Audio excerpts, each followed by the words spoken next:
All right, so I want to introduce our first speaker, Dr. Christopher Austin. He's currently the Scientific Director of the NIH Center for Translational Therapeutics.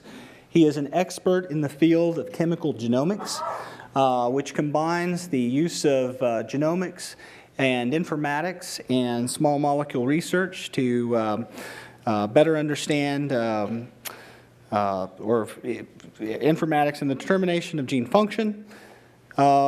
Chris comes to us. He received his BA at Princeton University, his MD at Harvard Medical School, and he has a very distinguished list of honors. All right, Chris, thank you very much.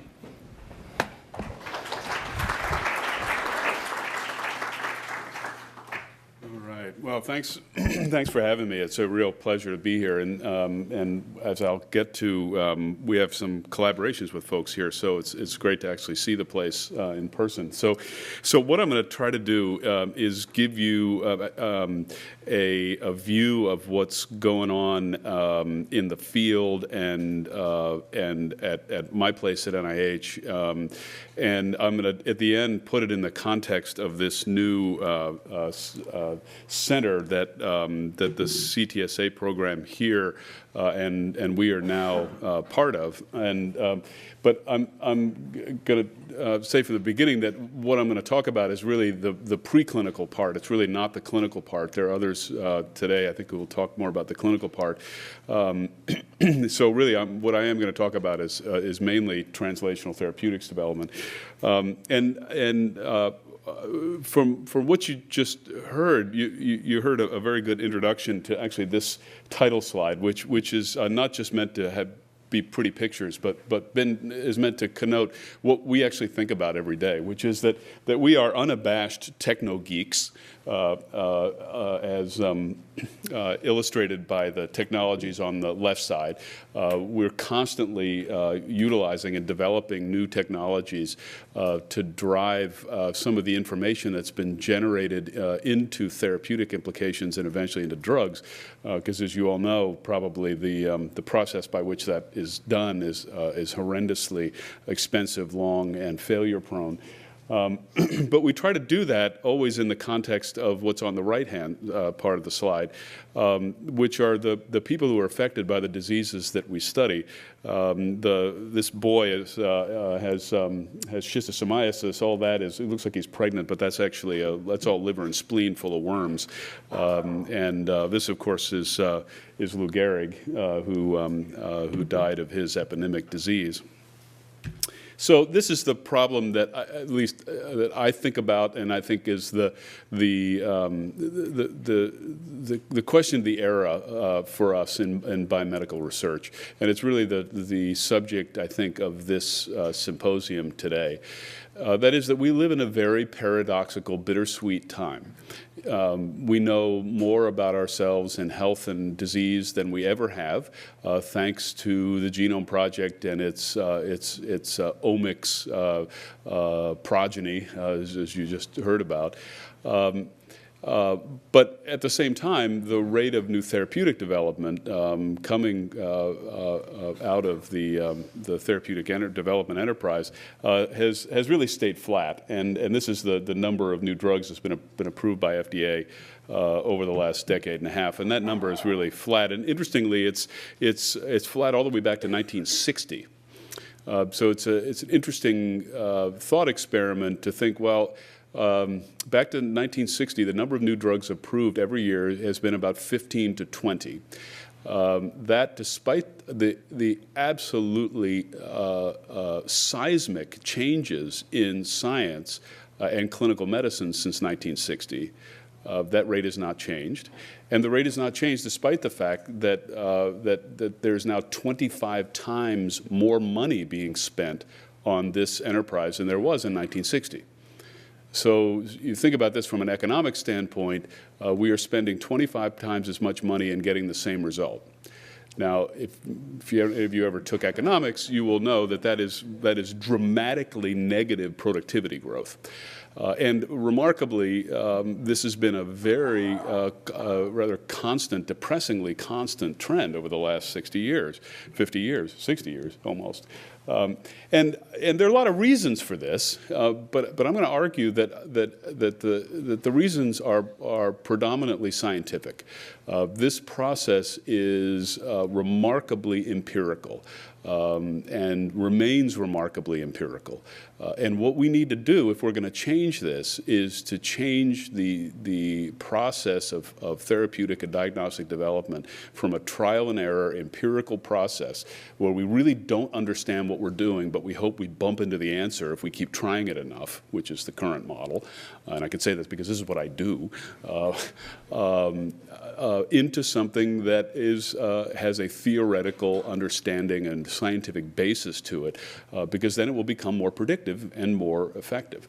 So I think all of you folks who are just getting started, I know it's a tough time financially for all of us, but I hope you'll take to heart the fact that there is not only enormous need here, but there is an unbelievable opportunity here, which to do what we're all trying to do.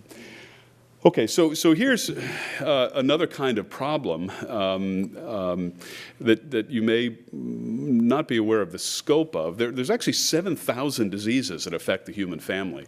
And if you ask yourself, which we did a few years ago, how many of these are worked on toward developing a novel therapeutic in the entire drug development armamentarium, public and private, that number is about 500.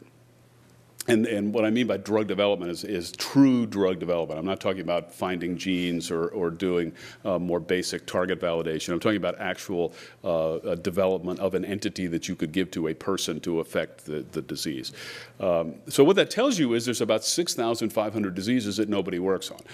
My clinical training is in neurology, and if any of you are neurologists or have ever had a neurologic disease or have someone in your family who has, you know that most neurological illnesses have little or no therapy for them, even today. And so why is this? Why are there so many diseases that nobody works on? Well, certainly part of it has been a knowledge deficit, and I'll get to that in a second because that's changing. But a lot of it is because the system that, and I'll keep coming back to this point, the systems that we have to do what we want to do don't exist, put simply. I don't think they exist in academic medical centers. I don't think they exist in pharmaceutical companies. I don't think they exist in the biomedical research enterprise in general. That's not an indictment of either. It's the fact that we are now in a new era where we need to do something different. And the system, almost by definition, if you need to do something different, the systems which got you where you are often not the right systems to get you where you want to go now. And I think that's what we need to think about. And that's something that the CTSA program is on the forefront of guiding and being in the vanguard of. Okay, so why are these diseases neglected? Well, they're neglected fundamentally because of a lack of return on investment. Drug development has traditionally been, and it still is to a very large degree, done in a return on investment environment. That is where you don't put the money in up front, you put an investment in and then you try to get the investment back with interest by selling a drug later, which works and has worked to a great degree for lots of drugs. But if that's going to work, the disease you're studying has to affect enough people in parts of the world where people can pay relatively high prices for their medicines, right? Because this is such a failure-prone, expensive process that you have to have a relatively high return at the end. So if you have a disease which is less prevalent, i.e. rare, or exists in parts of the world where people can't pay high prices for their medicines, even if they're common, there will not be drugs developed for them. So that in general terms. So if you multiply the number of people times their ability to pay, if that number is small, then drug development, for the most part, will not happen or has not happened. So how many of these are there? Well, there's if you define rare as the Orphan Drug Act, it's 200,000 prevalence or less in the U.S. There's about 6,000 of these. So even though they're individually rare, if you multiply 6,000 times a relatively small number, it's still about 1 in 10 Americans has a rare disease. What's interesting about this, and I'll show you a graph in a second, is that over the last decade and a half, the molecular basis of more than 4,000 of these has been discovered through the Genome Project and other initiatives. However, that's the good news. The bad news is that there are drugs available for about 250 of these. Actually, the number as of last week was 239. So if you are one of these 4,000, it's very nice to know what mutation you have, but that really doesn't help you. What you really want is a drug for all of these 4,000. So those of you in the room who are trying to think about what to work on, I just gave you 3,750 things to work on. Okay, so then the high prevalence but neglected diseases, these are generally tropical diseases, at least the way we've defined them.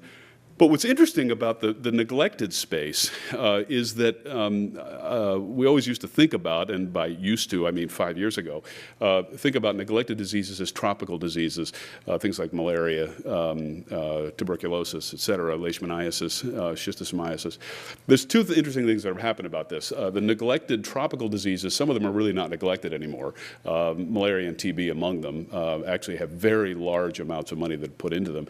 And other diseases, which are very common in the Western world, principally the neuropsychiatric diseases, are becoming neglected in the world of drug development because they are so risky that drug companies are getting out of this field. And if any of you are neuroscientists, you know what I'm talking about. Our view of neglected probably is going to change. Okay, so interesting graph that my training, I'm a neurologist by training, but then I should tell you, because it's probably relevant for this audience, I'm a developmental biologist by training. Got interested in how things work, so I decided to go to medical school, and then got interested in the brain like a lot of people, and was fascinated by the nosology of clinical neurology, but got really frustrated by the therapeutic impotence of the field. And so that sort of cognitive dissonance led me back to the lab and basic genetics. And genetics was wonderful, model organism genetics, which is what I did. But was frustrated by the distantness of the translation of that process to the therapy, to the clinical problems I was studying. And that's actually what led me to the pharmaceutical industry. I was at Merck for a number of years, learned how to do drug development, and have been at NIH for the last 10 years trying to generalize this to the academic sector. But the reason I tell you that is that my background is as a geneticist or a genomicist, and I spent the first 9 years of my life at NIH at the Genome Institute. I actually went to the Genome Institute to be the translation guy right when the Genome Project was getting finished. Actually, you would love this. Francis Collins' job offer to me was, we're about to finish this Genome Project thing in about 6 months, and I hate to say this, but we don't know what we're going to do with it. So how would you like to come down here and help us figure out what to do with the genome? That's literally what he said. And I thought, that is either the stupidest thing I ever heard, or is the greatest job offer in the history of science. If it had been anybody else but Francis, I probably would have taken the former, but it actually turned out to be the latter. So all that to say is that I'm a big fan of genetics and genomics, but it's necessary but not sufficient. So let me show you the necessary. So this is a graph of the number of rare disorders that have a molecular basis identified, and these are dates down here starting in 1987. Genome Project started about 1989, 1990, and here's 2010 over here. This is 0 from 4,500 here. So this is what the graph looks like, and it's now well above 4,000. And those of you who are fans of the Genome Project or historians of science will know that the inflection point here at 1994, when the number really started to go up, is the year that large amounts of sequencing data started to be put into GenBank. So one of the lessons here is don't hold on to your data. Make it public, because that's what drove this. And there are now 2 or 3 more of these that are being discovered every week. And if you read Nature Genetics, American Journal of Human Genetics, et cetera, you know what I'm talking about. So this is great, but when I talk about this, there's usually a Poindexter in the back of the room who says, so you genetics folks say all you got to have is the gene and you'll have a drug. Seems to me that the first first disease, the genetic basis of which was identified was, who knows, 1949, sickle cell disease. Right? Sickle hemoglobin has been known since 1949. Do we have a drug based on that pathophysiological knowledge? Now, the answer is no. Now, I'm going to show you something in a couple of minutes, which hopefully will change that. But the point is that that just having the knowledge is not enough. We need to understand how that leads to the disease and how we can intervene. Those of you who are fans of cystic fibrosis will know that the drug that was just approved for the minority allele in CF a couple of months ago from Vertex and the CF Foundation, that took 23 years. So the CF gene was cloned in 1989. That drug was approved in 2012. So we got to get better than that. Okay, so if you don't work on a rare disease, you're equally in luck. You get to deal with this mess. This, believe it or not, is not a Jackson Pollock painting. These are the human chromosomes, one to the sex chromosomes down here. And each of these little balloons here is a replicated genome-wide association, a GWAS study association. And each of the colors here, it represents a different syndrome. And if you haven't looked at this, it's really worth looking at. This is a map which lives on the Genome Institute website. You'll have all these slides, so you can go. And it's updated very regularly. It's a huge amount of work that's done by the population genomics group at Genome. And if your disorder or your condition is on this list, everything from I love this one over here. It says phenolic sneeze. So who got money to study whether people, do a GWAS study of whether people sneeze when they sniff phenol? You know, it's just very strange. But anyway, here it is. And there's some other more important things like autism and birth weight and here's blonde or brown hair, et cetera. So a huge amount of information about the genes that lead to common traits or diseases. Now, of course, translating this into a therapy is even more difficult because, of course, whereas these generally are causative alleles, that is, if you have the gene, you will get the disease, maybe variable expressivity, penetrance, et cetera, but you will get the disease in one form or another. Here, these are risk alleles, so increases or decreases your risk a little bit, sometimes by 2%, 5%, 20%, 50% in some cases, but it's not an all or none thing. Okay, so so let's say you've got your gene now. How do you think about drug development? So, and I realize probably not a lot of you think about drugs every day. Well, you probably think about drugs every day, but you don't think about developing drugs every day. So how do you do this? Well, this is drug development in 6 easy steps here. Keep in mind that to go from here to here, the current state of the art, if you can call it that, takes about 12 to 15 years to go from here to here, fails 99.9% of the time, and costs somewhere between $1 billion and $2 billion, accounting for cost of failure. Now, sometimes I'm always amused when, and you may have heard this in discussions of this new Translational Institute at NIH, that you've heard some folks say, we should just leave this to the current system because we figured this out. You know, we know how to do this. So, you know, NIH doesn't need to get into this space because we understand the science of this space. To which I always say, hold on a second. Something that fails 99.9% of the time, you figured out? I mean, talk about having a low threshold for success. My God. And so all of this process, and I'll go through it a little bit. Again, all of this process is remarkably empirical. So let me just go through a few steps.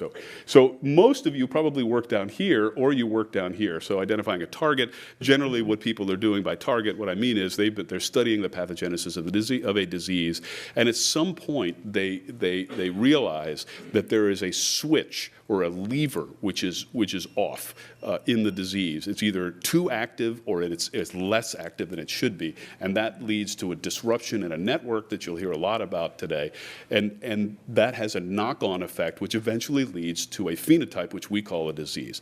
And so the idea is to develop a molecule, an exogenous molecule, whether a small molecule or an antibody or an siRNA or a protein, which leans on that lever to bring it back into balance again. And so in very simplistic terms, if you find that your activity that you're studying in the lab is overactive, so there's too much of it, you try to find a molecule to damp it down. And if it's underactive, you try to find a molecule to make it more active. So in principle, it's really very simple. The question is, how do you find the molecule? And that's the problem. That's the rub.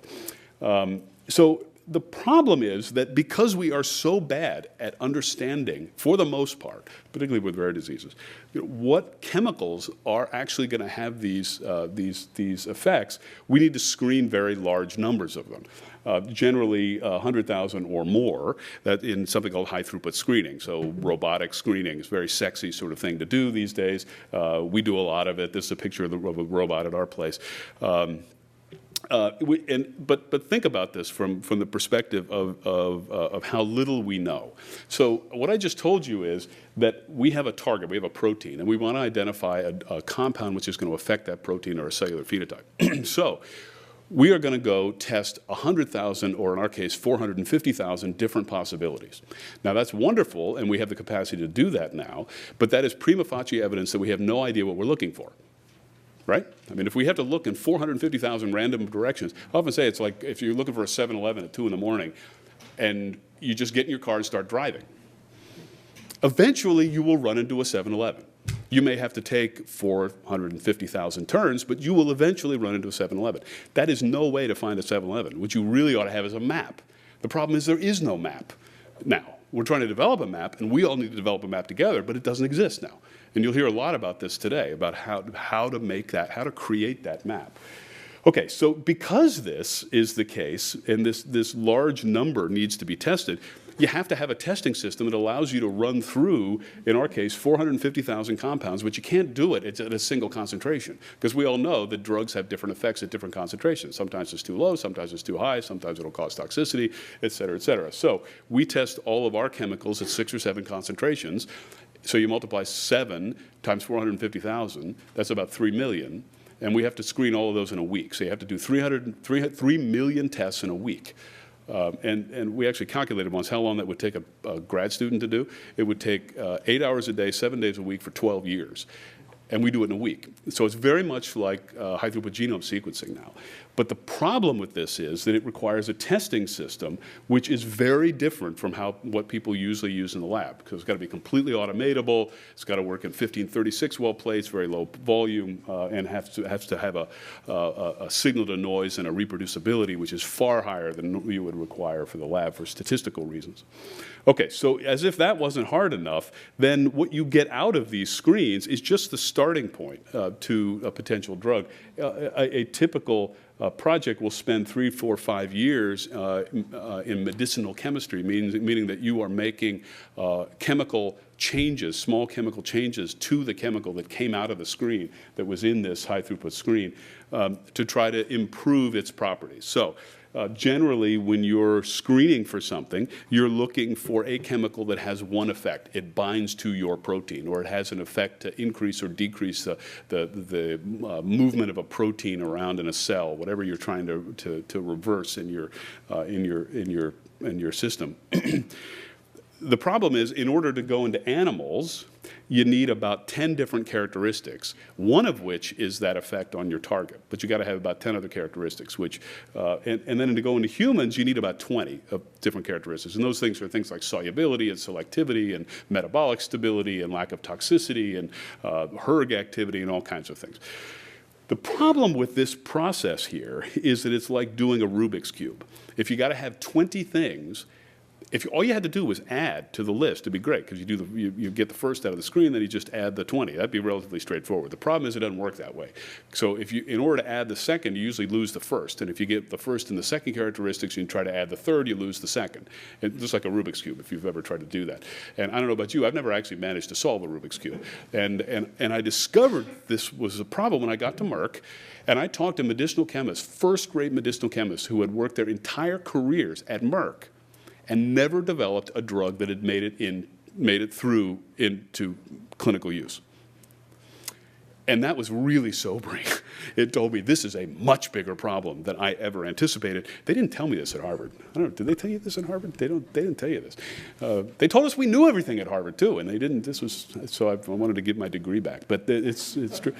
Okay, so you can divide this into 4 parts here, at least I do, 4 sort of epochs, and one is basic research down here. One is going from the target to what I'll call a lead here, which is a sort of, it's a compound with enough of those 20 properties that allows you to go into your cell-based system or your animal system to test the therapeutic hypothesis. So I had this hypothesis about the lever. If I have a sort of proto-compound to allow me to test that, is my hypothesis right? If it's right, then all the drug development process really starts here to try to get something which can test in humans with the disease. Okay, and then there's things called registration trials here, which are the really expensive trials required for registration of your drug with FDA for clinical use. Okay, so for the deans in the room, I will throw this number on, which is sobering. Which is that the cost from stage 1 to stage 2 to stage 3 to stage 4 here goes up a log each time. The unit cost of a project goes up a log. So what you get for in the basic research sort of arena here, $50,000 to $100,000, depending on whether you're paying a graduate student or a postdoc, $50,000 to $100,000 for a project. If you want to develop a lead molecule, a probe molecule to allow you to test your therapeutic hypothesis, that's assay development, high-throughput screening, chemical informatics, and about a year of med chem, that will take a group of about 8 people, including one of you, about 2 or 3 or 4 years, cost about $500,000 or $1 million. To get a drug that'll work in humans, that'll cost another $5 or $10 million. A cheap registration trial to get approval from FDA, $50 million. A really expensive one, $500 million or even more. So in this era of limiting budgets, just think about this for a second, era of limited budgets, flat budgets, we're all saying that we have to preserve the basic research seed corn that is the basis of everything we do, while at the same time meeting the social contract that you heard Dr. Jackson talk about, right? But the cost curve here, for every one of these, we could do 100 of these down here. So how do we do that on a flat budget? So something for you to think about. The only way I know how to do this is to do something about these numbers. And in order to do something about these numbers, we have to understand this better from a scientific perspective. Okay, so here's and this is the last economic slide I'll show you, but it's important to keep this in your mind. So this is a more detailed version of this, so don't worry about this part here. I just divide this into the 4 epochs I showed you here. So you may have heard the term valley of death. So the valley of death, at least the way I refer to the term, is right here. So what you're looking at here, this graph is the cumulative probability of success of developing a drug from a target down here. And this is the cumulative cost of developing a drug from a target here.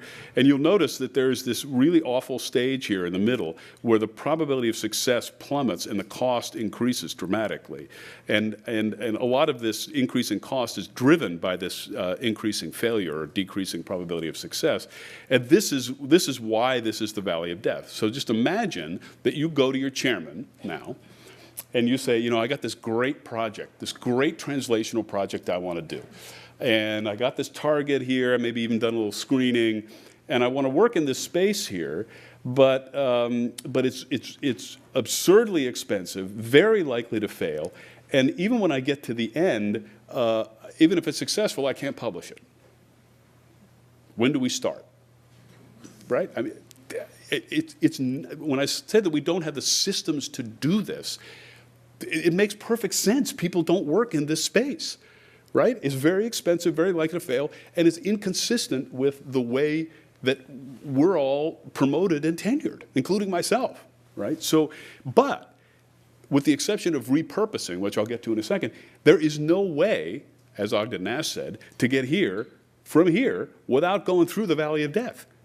You know, there's no shortcut. People have tried. So if we are going to meet that social contract, we have to figure out a way through this process or over it or under it or something. And again, I'm going to argue that that's science. Okay, so enough. That's the depressing part. Now comes the happy part. Every problem is an opportunity, as they say, right? Okay, so I'm not going to go through all of this detailed slide here, but just to say, over the last decade, we have built within the intramural program at NIH a very unusual sort of beast, which I'll try to explain to you, which is, I think, in part starts to address this problem. So what we did was we looked at all of the stages which I showed you here, and realized that that a lot of these activities, for a lot of the reasons that I told you, are difficult. Well, either the expertise doesn't exist in the typical academic medical center. That is, how many really great medicinal chemists are there who will work on your project with you, or how many pharmacology, how many people who do pharmacokinetics or pharmacodynamics, or how many formulation people are there. These are all how many preclinical toxicology people are there, how many people know how to do, preclinical GLP compliant dog study that FDA requires. It's just not things which typically exist. So we said, okay, if we're going to get through this space, we are going to build an organization that does a lot of those things, understands how to do all these things, and complements the strengths that exist in academic medical centers, and sometimes in companies too. But we will do it as a collaborative instrument. So this is another theme I'll keep coming back to. Translation is a team sport. You have to think of it that way. There is no way that you will ever get to the goal line by yourself. You have to do it as a team. And so the vision here, every one of these little boxes is a different program. But every one of them has projects, has many projects that they work on, but every one of them is a collaboration with somebody somewhere in the world. About 80% and 90% of the collaborations were with NIH-funded extramural investigators. About 10% are intramural, depending on, down here, some of them are with companies, and I'll talk about some of those. But it really we do not take on projects unless somebody, for instance, from Ohio State, would come to us and say, look, I have this target, and I want to develop a probe, or I want to do something down here in the preclinical development arena. And what comes out of these is, at the bottom here, you'll see this word deliverables. And once I gave this talk, and I said, this person in the audience said, I've never seen a talk from somebody from NIH with the word deliverables in the slide here. But we're big on deliverables. Every project has to be something which produces data or a tool, a probe, a drug, something which is useful not only to our collaborators but to somebody else, to the world in general, and also teaches us how to do this process better. So what underlies all of this is paradigm and technology development to make translation more efficient, faster, cheaper, et cetera. Because we've got to do something about bending this curve right here. This probability of success curve is killing us, literally and figuratively. And we are never we're going to solve this problem, we're going to solve this cost problem by addressing this productivity problem. Okay, so another thing that we did, which is kind of unusual, and again, we could do this given the rather strange structure that the intramural program at NIH has, which is really complementary to the typical university structure, is that I can have within this organization biologists, chemists, informatics folks, computer scientists, pharmacologists, toxicologists, and we don't have departments. We don't have department boundaries. We don't have chairmen. We don't have deans. They're all within one organization, sort of the way a biotech works, and they all work in project teams. So we have project teams that are led by a biologist, a chemist, and an informatics person, and about 80% of the folks come from the private sector. And the reason for this you can probably imagine. But in order to get hired, you have to be able to tell me two things. One, what is the state of the art where you come from? But the state of the art is not good enough. Why is the state of the art not good enough? Because it fails 99.9% of the time, right? We don't want to just reproduce what these places have already done. That would be really dumb, right? You have to be able to tell us how to do it better. And if you free these folks from the short-term commercial imperative that they have in their companies that they came from, then magic happens when you connect these people with people like you, people who know have deep knowledge of a disease or a target. And I'll pick on John Bird a little later, who some of you probably know, who's here, who's a classic example of this. Okay, so just a few examples. So probe development in this space, from assay development to lead development. So this is part of the organization. It's called the NIH Chemical Genomics Center that you may have heard of. We have currently 220 different collaborations with people all over the world in every possible area of biology and disease. The things that we work on in this space are assay development for high-throughput screening, HTS, chemical informatics, medicinal chemistry, target to lead, if you want to think of it that way. The focus is unprecedented diseases and rare and unprecedented targets and rare and neglected diseases. What is an unprecedented target? An unprecedented target is something that nobody else has ever worked on. So we're not going to work on PDE5 agonists, if you know what those are. We're not going to work on D2 antagonists. You can think about this if you want to think about it from a biopharma standpoint, sort of 1 minus pharma. Right? If you take the universe of targets and diseases that biopharma works on, or the universe of targets and diseases, you subtract out what biopharma works on. That's what we work on. Keep in mind that, as I said before, that's about 95% of targets and 95% of diseases that nobody works on. So we don't have to look far, but that's what we work on. And the mission is chemical probes, probes to understand biology. These are translational, so strictly translational initiative, try to figure out how genes and pathways work, or leads, if you want to think about them from a drug development perspective, new technologies that I've been keep hitting on.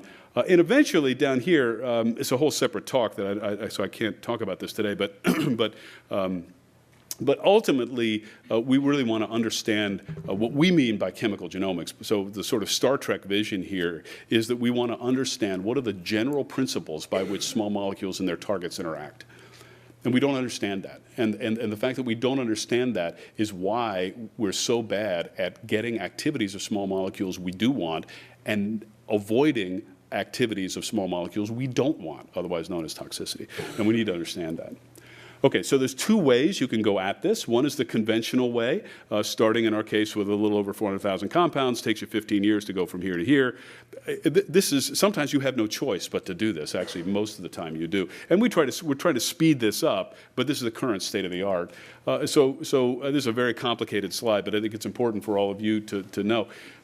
So this is how this part of the process works. Most of the time, these projects, or these 220 projects, start with an investigator somewhere in the world who sends us a note, sends email, phone call, whatever, says, I heard you talk somewhere, I read one of your papers, I just cloned this gene for X disorder, or I'm interested in this cellular physiological phenomenon, and I'd love to have a small molecule modulator of this process. Where do I start? And we work with them for somewhere around 6 months to 2 years, 3 years sometimes, to develop an assay. This being NIH has to go through peer review. And then when it gets within the walls of the center, we optimize it to 1536-well format. 1536-well plate, in case you've never seen one, is the same footprint as a 96-well plate, except it has 1,536 wells in it, about 2 to 8 microliters. They're about 1,000 cells to 2,000 cells per well. Screen across the compound repository is a picture of the robot. What comes out of this is not a hit list. Well, we do get hit lists, but hit lists are of no use to anybody, of compounds that are active in a primary screen. This is true whether it's a high-throughput screen of chemicals or whether it's a microarray experiment or 2-hybrid screen or anything. You have to do a lot of follow-up. In this case, we're doing what you don't tend to do or don't do at all in a 2-hybrid screen or something like it, is that you ask, well, does this small molecule compound meet our probe criteria? That is, does it have the selectivity, the solubility, the potency, et cetera, that we need, that the collaborator needs to do the biology that they want to do. Most of the time it doesn't, so we have to spend a year or so doing optimization chemistry to imputing those processes going back into the bioassay.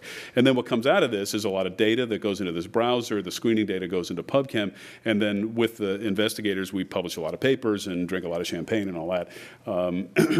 Just to give you a sense of this, last year, this part of the operation alone, we published about 62 papers with our collaborators. Okay, so here's an example. I want to give you a couple of examples of these, and don't worry about the science here. The science is really great, but I want you to focus on the sociology here in all these examples. So, and I think both of the at least two of the examples I have are cancer projects, and that's just for no particular reason. They're just good examples. Okay, so the situation here was we were looking for activators of an enzyme called pyruvate kinase. Yes, the same pyruvate kinase that you slept through biochemistry hearing about. It is that pyruvate kinase, the glycolytic enzyme. It turns out, though we were studying pyruvate kinase for a completely different reason, actually for doing technology development with it, it turns out that downregulation of PK activity turns out to be a sine qua non, it appears, of cancer cells. And so we were studying pyruvate kinase for very basic reasons. These guys, Lou Cantley and Matt Vanderheiden and Heather Christoph, were studying cancer cell metabolism and PK. And this guy over here at University of Toronto happened to be studying the crystal structure of human PK. And we all ran into each other in cyberspace and decided, we don't know anything about PK, really, we know nothing about cancer, but these guys knew nothing about drugs, and this guy knew nothing about either, so it was a perfect match, right? And I'm only partially apocryphal there. What makes a good team is a respectful division of labor and respect for your partner's abilities, and so that you learn a little about your partners, but you don't try to tell your partner what to do, and that's one of these things that really is important. So we developed an assay. Don't worry about the details. It's based on firefly luciferase, screened about 300,000 compounds, found activators and inhibitors of various potencies, because remember, everything's done in dose response. Pulled out 3 chemical series here that were then optimized over about the course of a year. You may say, well, gosh, medicinal chemistry, how does that all work? Well, sometimes it's very prosaic. These compounds were highly potent. You can't see this in the back, but they're 63 and 111 nanomolar, which those are very potent compounds, especially out of a primary screen. The problem is they were absolutely insoluble in aqueous media, which, as you probably know, are usually consistent with what you want to use in cells, right? So if they only are soluble in organic media, it's not going to do us very much good. So we had to spend a year making these compounds soluble in aqueous media before we could do anything in cancer cells. And then we did all the pharmacology, is showing that these compounds really do act as allosteric activators of the enzyme, and then worked with Hyun Park to find out where these things bind. They bind to a unique site to stabilize the PK homotetramer. Very, very cool basic insights into how this enzymology works. And then once we had all of this done, we went into true medicinal lead development. So everything I showed you up until now is really probe development. It's something trying to understand how genes and pathways and biochemistry works. At this point, we became convinced, and I don't have time to show you all the cellular data and the animal data, but all that was good too. So we said, well, okay, now we're going to actually start to develop some medicinal properties, things like what's this thing here called CACO2 data, which is an illustration or a measure of how well compounds get into cells, and this half-life here in microsomes, which is a measure of metabolic stability. And on these series up here, and on the basis of this, there are 2 biotech companies in Boston who expressed interest in this, and so we're now partnering with them to develop these further for cancer. So I could tell you 100 other stories just like this, but just so what I want you to imagine is, do I have something in my lab where I could do something like this too? Okay, so second example is in repurposing. So this started for a very different reason. This started because I had parents coming to me saying, I really appreciate this, 15-year thing and all that, but I'm really not interested. And the reason I'm not interested is that I have a child who has a disease that is going to kill them in 4 or 5 years. So is there anything we can do to leapfrog this process? And this is actually what led to the repurposing project. And we realized, of course, you probably all know about repurposing. It's been around a very, very long time. Everybody's favorite example is Viagra, of course, that was developed for angina and hypertension and found use in some other body part I can't mention. You guys know what Viagra is, right? Good. Worried me there for a minute. Okay, so, but what we realized was that those processes are serendipitous, and we have to systematize serendipity. How do you do that? Well, the first thing you have to have is a complete non-redundant list of every compound which has ever been approved for human use worldwide. So the idea here is then you could take all of these drugs, you could put them into a collection. There's a small number of them actually relative to this big group here. Put them in much lower throughput screens, much less demanding because you're only screening 1% of the collection. Preferably in human cells, primary human cells. And then if you found that, because you can use drugs off patent, any drug or off label, any drug which has been approved for one use can be used by a physician off label for another use, just can't market that. Or if you can't go right into clinical trials, you can go at least into preclinical development. You're not doing all this medicinal chemistry. So at this point, I went to our informatics people and I said, okay, I want a complete non-redundant list of every compound that's ever been approved for human use worldwide. And I said, okay, go away, come back in 2 weeks with the list. Well, it took them 5 years, but they finally have the list. So the reason this took 5 years is a long story. It's a very interesting story. But essentially, the regulatory agencies did not know and do not know really what they regulate. And they don't work in chemical structures. They work in trade names. So they don't work They don't talk about atorvastatin. They talk about Lipitor. They don't talk about sildenafil. They talk about Viagra, and they don't work in structures either. That was a lot of the problem. But the important thing was that we needed to put this collection together as a physical collection and as an informatic resource for the community. And then that's the sort of boring stuff, but it's got to get done. And so this is now done. This is a little outdated, but there's about 3,500 compounds. In case you're wondering how many small molecules are there that have been approved worldwide, the number is about 2,800. So the other 800 in this, making up the other 3,500 or so, or 700. These are investigational drugs that have been registered for human use but not approved from all these different countries. I'll spare you the pain and suffering that went into actually getting these compounds. But the important thing is, from your perspective, this whole database is freely available to you, and you just need to go to this website that you can get to from this paper, or you can get to from the NCATS website, I took it out. This not only gives you all the drugs and all the structures, but gives you the targets to the degree that they're known, the mechanism of action, the regulatory status in various markets in the world, and you can mix and match these in various ways. Look at the U.S. or Canada or Japan or veterinary drugs, withdrawn drugs, things on the WHO essential list, whatever you want, and you can do and or various Boolean screens, searches, etc. So this is just an app that you download onto your laptop. Okay, so here's an example of where we use this, and this is where I'll pick on John Bird. I don't think he's here. No.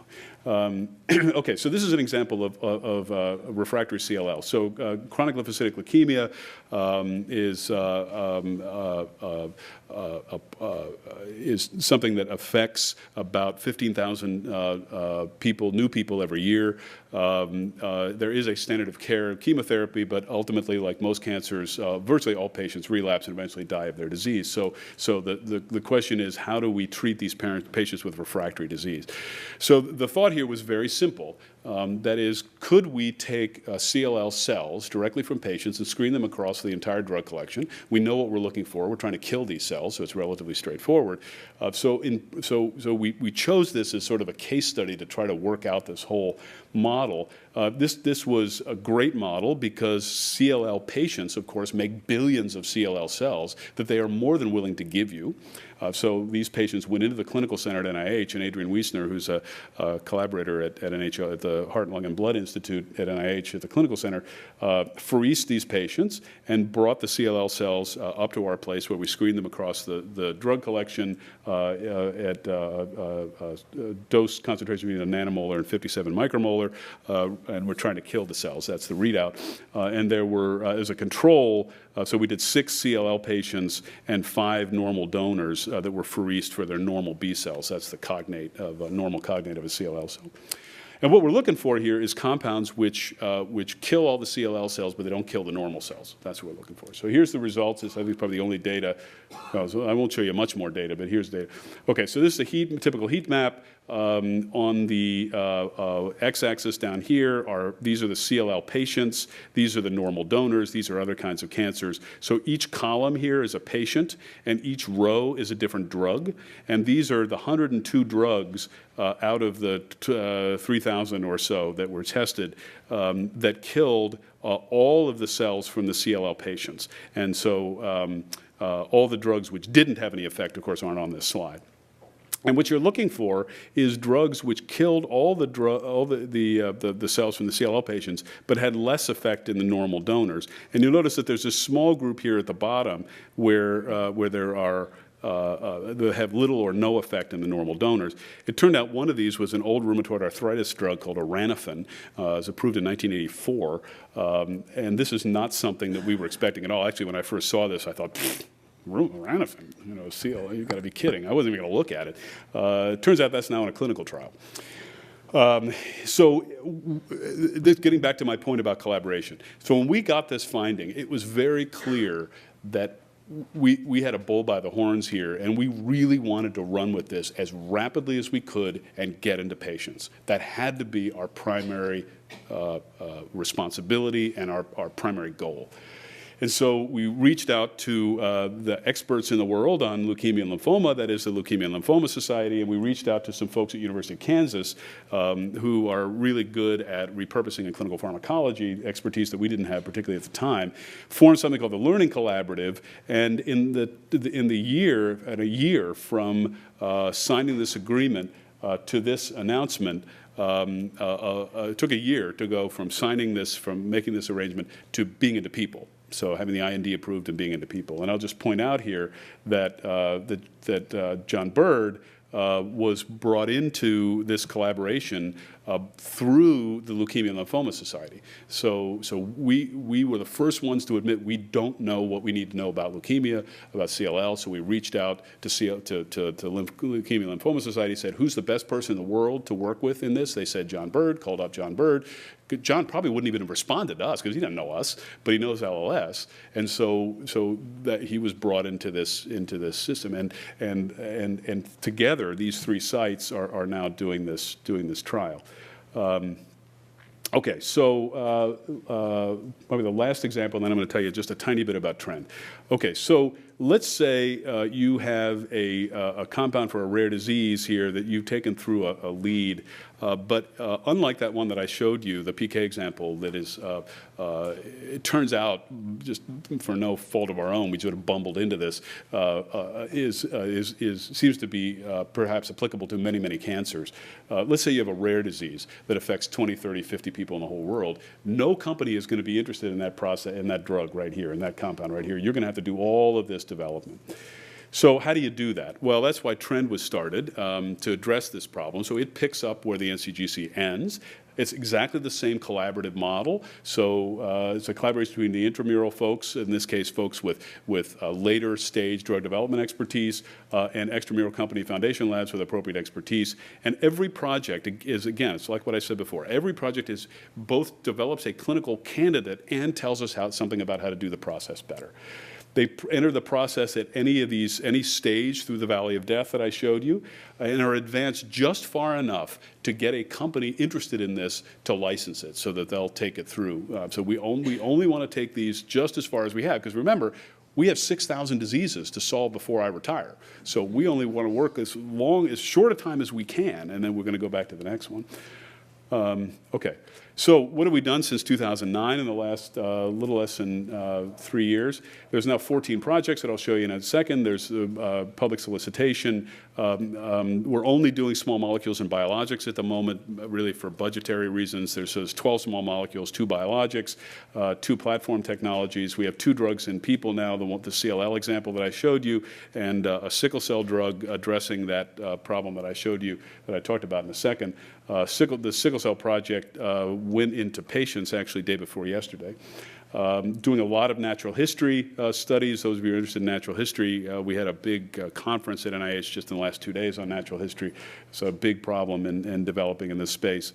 So I don't expect you to read this. This is a list of the whole TRND portfolio. But the thing I want you to take away from this is if you look right here in the middle, it says partner types, and you'll notice that about half of these, it says biotech, and half of them, it says academic or NIH intramural. So that's true. So later on, about half these collaborators are companies. And some of them are repurposed drugs, some are new molecular entities. And the therapeutic indications are extremely broad. Everything from neurodegenerative diseases to hematologic diseases to cancer to infectious diseases. And we do this on purpose, because remember, we're looking for general principles here. And the way to look for general principles is to look very broadly. But it also means that you have to rely very heavily on your collaborators, right, for target expertise and disease expertise.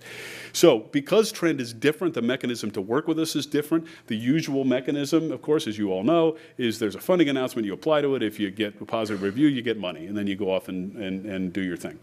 Here, it doesn't work here because, of course, most of the folks that we work with don't have the expertise in what needs to be done. So to use my football analogy, they may be a great quarterback or a great wide receiver, but they need all the other positions. And so if you apply to an NIH grant application, you have to say and document that you have the expertise in all of these areas and the track record and the facilities and all that stuff. And that's just completely inconsistent with how this process has to work. So what happens is we have a different solicitation process, something called Proposal Central. Again, you apply, it's reviewed, usual peer review thing, goes to council. But if you are selected, you don't get money per se as a result of getting chosen. What happens is you get put on a joint project team with the TRND folks, and then you and the TRND folks, the project team, decides how to use the budget in a very dynamic, milestone-driven kind of way. So there is a fund, there's funding, but it goes in, it's research in kind more than funding to for a particular grant. Okay, so just to show you that these are the application areas, just to show you that they are very, very broad. The plurality in both the rounds of solicitation so far have been CNS, which warms the cockles of my heart because I'm a neurologist, but also because what we said before, that companies are actually getting out of CNS in droves because it's a very high-risk area. So this is perfect. This is exactly what TRND ought to be doing, is working in the areas that the private sector are not. I want to give you just one example of a TRND project because I think it sort of illustrates the problem here. It's on sickle cell disease. This is the collaborator is a little company. It's a two-person virtual company in Boston called SRX. This is the compound here. Any of you who are medicinal chemists in the audience are probably having a seizure at the moment because that's a pretty scary compound from a medicinal chemistry standpoint. From a target standpoint, it's pretty scary too because what it does is it covalently binds to sickle hemoglobin. And the good news about that is that it shifts the oxygen dissociation curve to the left. So if you remember your sickle cell pathophysiology, cells sickle when they go through the relatively hypoxic environment of the postcapillary venules. By shifting the oxygen dissociation curve to the left, these sickle erythrocytes can get through that hypoxic environment without sickling. That's the good news. The bad news is that there was a concern that this compound could covalently modify every protein in the proteome. Turns out it didn't, but that was a concern.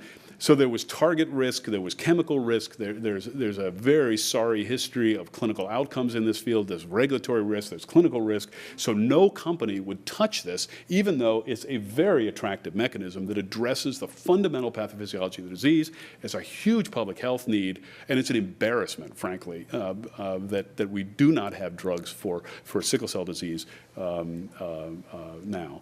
And so these folks came to us and they said, well, could we move forward? Interestingly, this drug was developed in an academic lab. It was discovered at Virginia Commonwealth University, but it just kind of languished there because they had no way to develop it, no idea of how to develop it. So what we're working with them on is the animal tox studies, what's called CMC, and the regulatory interactions. And to cut a long story short, just like the CLL project, in a year after signing the agreement with these folks, we were into people. So you can do this, and it can happen extremely fast, but it has to be done as a collaborative team effort where everybody wants to work together to a common goal. So it can work. So So the last program I just want to tell you about, because it may be of interest to you. So if you are in this space, but all you need, you don't need a comprehensive project team sort of approach. What you need is sort of a gap-filling exercise. You need, a kilogram of API grown up, or you need a rodent tox study or something like that to get to the next level. You don't need TRND, you need Bridges. So Bridges is a contract access program, works in the same sort of preclinical space, but it does all of these kinds of things: formulation, PK, animal tox, manufacture, all those things.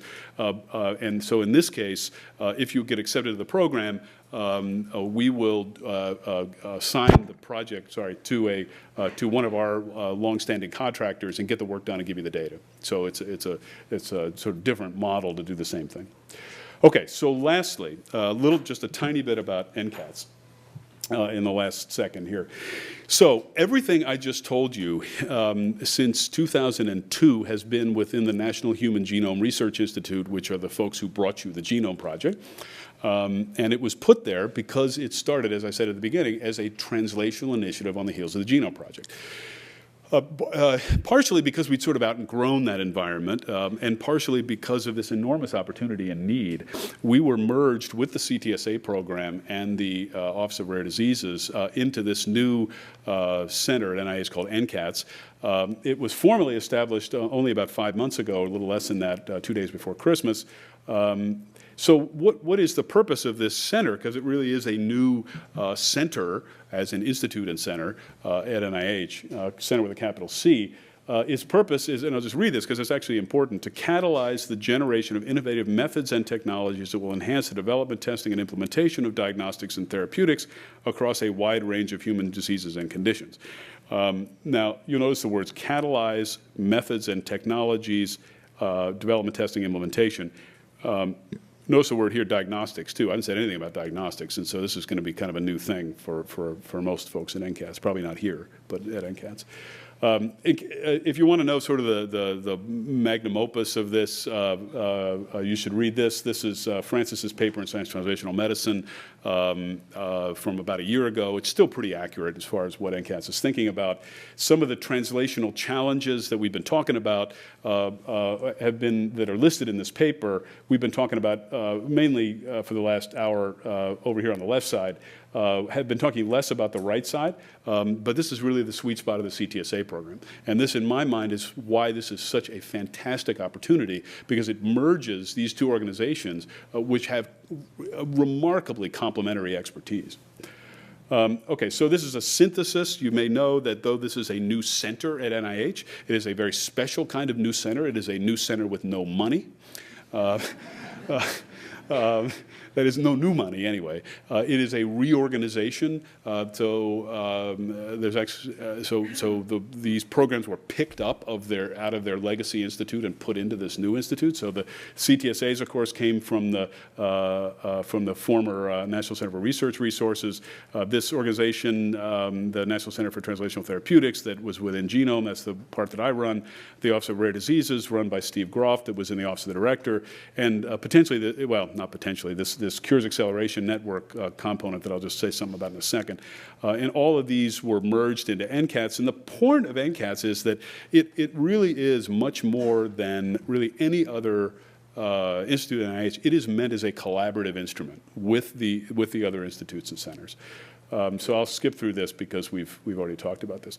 So what NCATS is going to do is a lot of what we've been talking about: tools and reagents for target validation, tools to accelerate translation, improve the process, and foster collaboration. The biggest part of this, about 85% of the budget, is the CTSA program, of which this program is a part.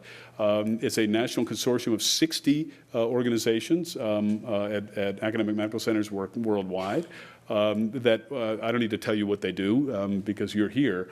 But importantly, we're really excited from my standpoint to be working with the CTSAs for two reasons. One, this is my background. I mean, I grew up in an academic medical center, and that's my training from a personal perspective. But from a science perspective, if the CTSAs hadn't come into this organization, we would have had to build this, right? Because this is what we didn't have. And there's again, I feel like it's a little Coles to Newcastle here telling you about this, but I show you these because this is how this is often presented by all of us from NIH. So there's an example of the kinds of things that the CTSA program has done to develop something called the Research Electronic Data Capture System, or REDCap, which is a freely available tool for clinical trial management. It's very, very widely used by folks in the public sector and in the private sector and foundations now. Makes it much faster and easier to securely build these kinds of databases that protect confidentiality. There's two new programs that are small, that they're two new programs that I think will give you an idea of what NCATS is going to do. One of them is this really unusual collaboration between NIH and DARPA, which is the Defense Advanced Research Programs Agency, folks who brought you the GPS and the internet. That they were interested in a so-called tissue chip, that is an in silico method, not an in silico, a microphysiological, microfluidic way to assess efficacy and toxicity of potential drugs. And so there is $140 million that had been put into this program, 70 by DARPA, 70 by NIH. There are a bunch of RFAs that went out, and these will be funded later this year, probably in July. And the purpose of this is to develop a really complicated, multi-component system with up to 10 different cell types on it that can actually be sort of a little homunculus in a dish, if you want to think of it that way. Something that just happened last week or a week before last is this industry compound rescuing initiative, and this is something that you really should look at if you're interested. The goal, the concept here was that as we all know, because drug development is so fraught with failure, most drugs never get approved. And sometimes those drugs might be very, very safe but not be efficacious. And so they just fail. Or let's say there's a takeover or a shift of emphasis, business emphasis, a company, and the drug never sees the light of day. And so would it be possible for NIH to broker an agreement with pharmaceutical companies for academic medical centers, academic investigators, to get access to those drugs, those shelved drugs to test in new indications? So that's what this is.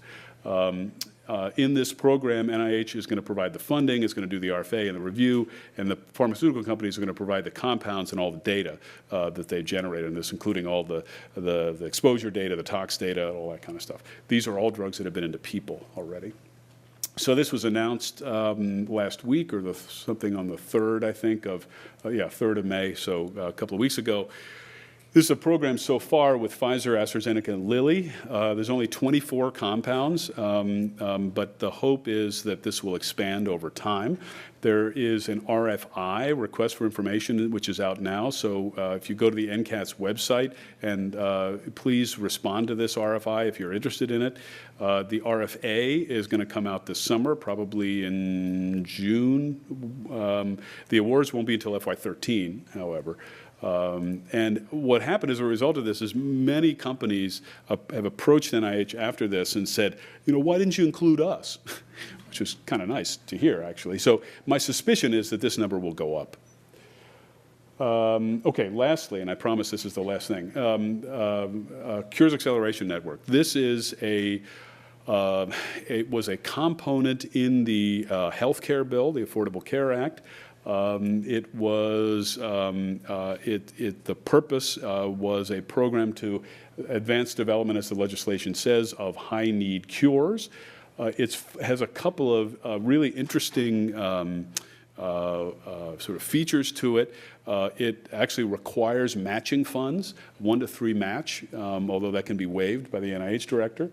It also has 20% of the budget in this so-called DARPA-like authority. It's in NIH speak, it's other transactions authority. It's something other than a grant or a contract that has much more flexibility to do these kinds of projects. That's all good news. The bad news is that it's only about a $10 million a year program. Next year it's supposed to go to $50 million. This year this money is going to be spent on the tox chip project. Next year it's going to be spent on the rescue project that I showed you before. Okay, so finally, NCATS, I have a couple of disclaimers. There's been concern that, at least in some quarters, which I really think is not justified, but probably understandable, that it's going to facilitate, not duplicate, all the translational research that's already going on in the other institutes, whether it's NIAID or NCI or NANDS. They all do a lot of work in their own areas, their own diseases. And we're certainly not going to duplicate that. Our work is on the general process, the paradigms that need to be improved. It's not going to compete with the private sector either. From what I've said, you know that's kind of a dumb thing to worry about because 95% of diseases nobody works on. So, but that's been somewhat of a concern from some. And there's been a concern that this represents a reduction in NIH's commitment to basic research, and this is just not true either. I think I showed you, and a couple of examples of the slides that I showed you, that PK example, is that basic research or translational research or clinical research? What is it? It's research. And what you need to know on a strictly fiscal level is that remember that NCATS is simply a reorganization. It doesn't shift the balance of any money. It doesn't shift any money at all. But there's been some concern about this, which is understandable, but it's just not based in data. So I just wanted to reassure you of that. Okay, so huge amount of information I realize I just gave you. All of this information is actually, at least most of it is on the NCATS website that's about a week old now. It's a really nice website that has links to all of these things. And I give you my email down here. What I said at the beginning about every program being a collaboration with somebody is absolutely true. The only way that we have good programs is if people email me or call us about these. So if you have programs that you're interested in, please talk to me today or email me, and we'll get started. So that's it. Thank you.